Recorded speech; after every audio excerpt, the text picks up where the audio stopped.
cumpărat și acum te revenim. Păi cred că da, uita și că stătea în spate. Erai cât de ce să nu mai mergi? N-ai văzut că nu prea ai tot. Da. Pare rău? Oricui te poate rău.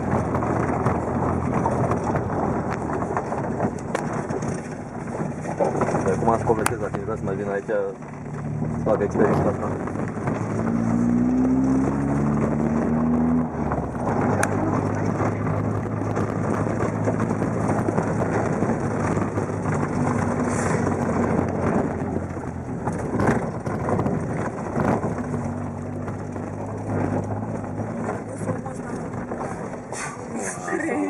Să facem la pozi.